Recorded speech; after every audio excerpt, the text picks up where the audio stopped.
ఇంక్లాబ్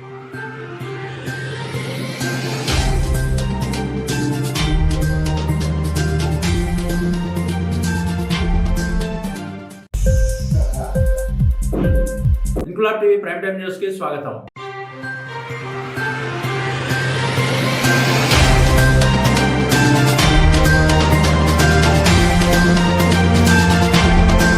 రాజన్న సిరిసిల్ల జిల్లా ఎల్లారెడ్డిపేట పాత బస్టాండ్ వద్ద ముఖ్యమంత్రి చిత్రపటానికి పాలాభిషేకం చేసిన కాంగ్రెస్ పార్టీ శ్రేణులు. ఈ సందర్భంగా వారు మీడియాతో మాట్లాడుతూ రాష్ట్ర కేబినెట్ 16 కులాలకు సంబంధించిన వివిధ రకాల కార్పొరేషన్ల ఏర్పాటుకు తీర్మానించడం, మహిళలకు వడ్డీ లేని రుణాలు ఇస్తూ కోటి మంది మహిళలను కోటీశ్వరులను చేయడం కోసం కాంగ్రెస్ పార్టీ నేతృత్వంలోని రాష్ట్ర ప్రభుత్వం శ్రీకారం చుట్టడం సంతోషకరమన్నారు. కార్యక్రమంలో ఎల్లారెడ్డిపేట మండల కాంగ్రెస్ పార్టీ అధ్యక్షులు సద్ది లక్ష్మారెడ్డి, బ్లాక్ కాంగ్రెస్ అధ్యక్షులు దొమ్మాటి నరసయ్య, ఎల్లారెడ్డిపేట పట్టణ అధ్యక్షులు చెన్నిబాబు, జిల్లా ఉపాధ్యక్షులు ఎస్కే గౌస్, జిల్లా కార్యదర్శి Vanga Giridhar Reddy, social media coordinator బిపేట రాజ్ కుమార్, జిల్లా కిసాన్ సెల్ ఉపాధ్యక్షుడు మర్రి శ్రీనివాస్ రెడ్డి, మహిళా అధ్యక్షురాలు ఆకుల లత, రఫీక్, గోపాల్, మహేందర్, తిరుపతి గౌడ్, గంటా వెంకటేష్ గౌడ్, పందిర్ల శ్రీనివాస్ గౌడ్, గంటా అంజయ్య గౌడ్, రాములు, ఇమాంభాయ్, దండు శ్రీనివాస్, అక్కపల్లి లక్ష్మారెడ్డి, బండారి బాలరెడ్డి, ఏలూరి రాజయ్య, గూడ విజయరెడ్డి, కాంగ్రెస్ పార్టీ నాయకులు, కార్యకర్తలు పెద్ద సంఖ్యలో పాల్గొన్నారు.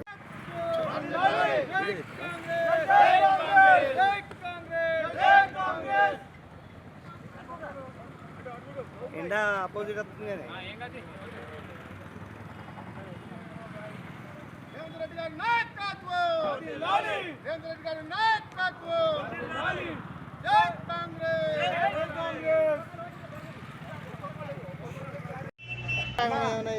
ఏం కాదు. ఓకే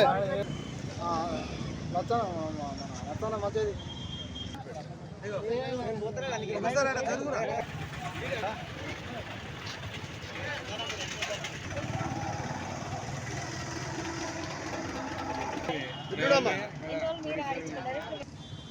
పన్నెండు తారీఖు నాడు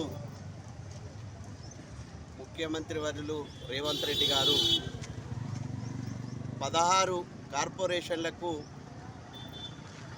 పోను అన్నిటికీ ఒకరికి కాకుండా అడిగినోళ్ళకే ఇచ్చుడు కాకుండా అడగకుండా కూడా 16 కార్పొరేషన్లకు కులాలకు ఇచ్చిండు. అన్ని మహిళా అక్క చెల్లెళ్ళకు కూడా కోటి రూపాయల లోన్లు కూడా ఉచిత లోను వడ్డీ లేని రుణాలు కూడా ఇచ్చడానికి కూడా ఏర్పాటు చేసిండ్రు. ఇవన్నీ అడగక ముందు అంటే ఆయనకు తెలుసు కింది స్థాయి నుంచి ఒక వ్యవసాయ కులం నుంచి వచ్చిన వ్యక్తి కాబట్టి, ఆయనే ఒక రైతు కుటుంబం నుంచి ఉన్న వ్యక్తి కాబట్టి, అన్ని కష్ట సుఖాలు తెలిసిన వ్యక్తి కాబట్టి అన్ని రకాల ఆలోచన చేసి అందరికీ అందుబాటులో ఉండేటట్టు, ఎవరికి ఇబ్బందులు కలగకుండా, ఏదన్నా ఇబ్బంది అయినా కానీ మేము కష్టపడ్డా మంచిదే కానీ అన్ని రకాలను కాపాడుకునే బాధ్యత మా పైన ఉన్నది అని గుర్తించి ఇంతమందికి ఇన్ని కులాస్తులకు కేటాయించడం నిజంగా ఎన్నడూ చేయని ముఖ్యమంత్రి వాళ్ళన్న ఉన్నారంటే మన రేవంత్ రెడ్డి అన్న గారు ఉన్నారని మనం చెప్పక తప్పది. కాబట్టి మనము కూడా ఆ రేవంత్ అన్న గారి బాటలో నడవాలి. కాంగ్రెస్ పార్టీకి రేపు జరగబోయే పార్లమెంటు ఎలక్షన్లో కూడా అధిక మెజార్టీ ఇచ్చి ఆ తల్లి సోనియా గాంధీ తెలంగాణ రాష్ట్రాన్ని ఇచ్చింది కాబట్టి మనం కూడా ఒక కానుకగా అప్పచెప్పే బాధ్యత మన పైన ఉన్నది. కాబట్టి అందరము చేతి గుర్తు పైన ఓటేసి పార్లమెంటుకు పంపించాలి అని కోరుకుంటూ, మీ అందరూ చేతి గుర్తు పైన ఓటేయాలని చెప్పుకుంటూ అందరికీ ధన్యవాదాలు తెలుపుకుంటూ జై కాంగ్రెస్. శ్రీ రేవంత్ రెడ్డి గారికి, ముఖ్యమంత్రి గారికి మన తెలంగాణ ఇవాళ పాలాభిషేకం చేయడం జరిగింది. చాలా సంతోషం. 16 కార్పొరేషన్లు ఇవాళ డిక్లరేషన్ ఇవ్వడం, చాలా డిక్లరేషన్ రైతుల బీసీల డిక్లరేషన్ భాగంగానే ఇవి కూడా కార్పొరేషన్ డిక్లేర్ చేయడం చాలా సంతోషకరం. మేము నిజంగా రాష్ట్ర వ్యాప్తంగా ప్రజలందరికీ గమనిస్తున్నారు. వాళ్ళు గత పరిపాలన కంటే మెరుగైన పరిపాలన అడగక ముందు కొన్ని కార్పొరేషన్లను కలుపుడు మరి రేవంత్ రెడ్డి గారి గొప్పతనం. మరి ఆయన ఎందుకంటే గ్రౌండ్ లెవెల్ నుంచి పనిచేసిండు కాబట్టి ఇలా తెలంగాణ రాష్ట్రానికి ముఖ్యమంత్రిగా అయిందంటే నిజంగా వాస్తవానికి ఆయన శ్రమ, ఆయన కష్టం చేసింది ఆల్రెడీ ప్రజలందరికీ తెలుసు. కాబట్టి అందుగురించి టీఆర్ఎస్ ప్రభుత్వానికి మొన్న 10 సంవత్సరాలు పనిచేసినా కూడా వాళ్ళు ఇలా ప్రజలు పక్కకు పెట్టి ఇలా కాంగ్రెస్ పార్టీకి పట్టం కట్టిరంటే చాలా సంతోషమైన విషయం.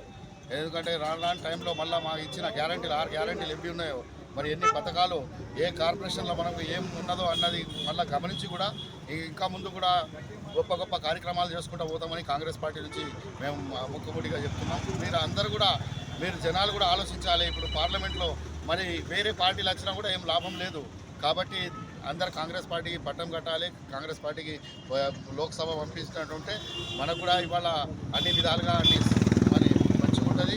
కాబట్టి కాంగ్రెస్ పార్టీ నాయకులందరికీ కూడా ఈ పార్లమెంట్ ఎలక్షన్లో చాలా కష్టపడి పనిచేసి పార్టీకి ముందుకు తీసుకుపోవాలని కోరుకుంటూ ధన్యవాదాలు తెలుపుతున్నాను. గౌరవ ముఖ్యమంత్రి రేవంత్ రెడ్డి గారు ఈ కులము ఆ కులము అనేటువంటిది చూడకుండా 16 కార్పొరేషన్లు ఏర్పాటు చేసి అందరికీ కూడా సమన్యాయం చేసినటువంటి వ్యక్తిగా ఈరోజు పేరు గడించడం జరుగుతుంది. ఎందుకంటే రేవంత్ రెడ్డి ఒక రైతు బిడ్డ, రైతు కుటుంబం నుంచి వచ్చినటువంటి వ్యక్తి కాబట్టి ఆయనకు సామాన్య ప్రజల్లో పడినటువంటి సాధక బాధకాలు అన్నీ కూడా తెలుసు. కాబట్టి ఏ కులానికి ఇబ్బంది కలగకుండా, ఏ వర్గానికి ఇబ్బంది కలగకుండా ఎన్నో ఉపకులాలు కూడా ఉన్నాయి. ఇందులో కొంతమందిని ప్రతిపక్ష నాయకులు ప్రేరేపిస్తారు, మీ కులానికి చేయలే, మీ కులానికి చేయలే. కాకపోతే కొన్ని కులాలకు ఆల్రెడీ ఎస్టీ కార్పొరేషన్ ముందే ఉన్నది, రజక ఫెడరేషన్ ముందే ఉన్నది, ఎస్టీ వాళ్ళకు కూడా కార్పొరేషన్ ముందే ఉన్నది. వాళ్ళకు ఉన్నాయి ఆల్రెడీ.